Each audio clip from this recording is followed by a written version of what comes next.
Please take your seats quickly, ladies and gentlemen. Thank you. Hi guys, and welcome to 1MinuteTennis.com. In today's session, I want to talk to you about the slice serve.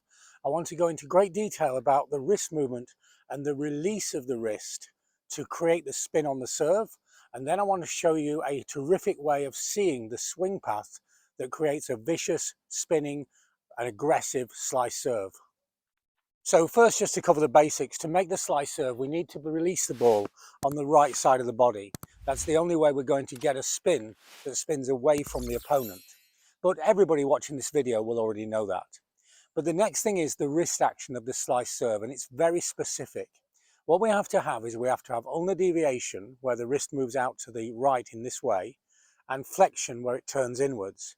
Now this can be very confusing because at the same time we're going to pronate. But pronation is a movement of the limb. You see, if I pronate my feet here, I haven't really pronated my feet, I've pronated my leg. Pronation is a movement of the whole limb. And then within that pronated movement, we can have many subtle movements. And in this case, it's going to be the hand from the wrist. And one of the easiest way of reproducing this movement is to think about throwing a knife or a dagger. So the more observant of you might have noticed that I've now replaced my tennis racket with a knife. And I'm going to hold the knife from the tip of the blade. And what I'm now going to do is try and throw the knife within a service action. I'm going to throw the knife upwards and at a 45-degree angle out to the right of the court. And the release of the knife in this fashion is exactly the same as I want to reproduce in the slice serve, to throw the racket away from me, away from the target, and cut across the ball. And now I've replaced the knife with a tennis racket, but I'm going to make the same motion, throwing the racket upwards and at a 45-degree angle. And remember, if the racket spins when it leaves my hand, it means that I've got a correct wrist action. If the racket goes straight when it leaves my hand, it means that I was retaining energy and I had an incorrect throwing and wrist action.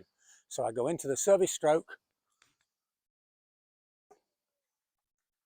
and this is a correct arm action. The movement had pronation as the arm turned inwards, but the hand was taking that energy that pronation was creating and throwing outwards and across the ball. And now you have the feel of the movement of the wrist, the rotation of the arm, and the trajectory of the swing path as we're swinging away from the target. It's very counterintuitive. It's natural to swing in the direction that we want the ball to go. But here we are throwing the racket totally away from the direction that we want the ball to go. I'm now going to make the stroke, trying to isolate the arm as much as possible. So I just put the ball in to the right and make this slice motion away. Again, if I'd have released that racket on contact, then it would have gone up to the side and it would have spun out of my hand. Once you have the feeling of this within the serve, it's easy to start to build it up into a bigger and full service action, and you'll get a vicious, aggressive slice serve. And also, the faster you swing at this ball, the safer it will become. I guess if I was on primetime TV and not on YouTube, then I would have to suggest don't try this at home. I do think it's a good idea to check that nobody is to the court on your right when you're throwing knives and rackets across the courts. If you like this idea or any other of our ideas, check out our books.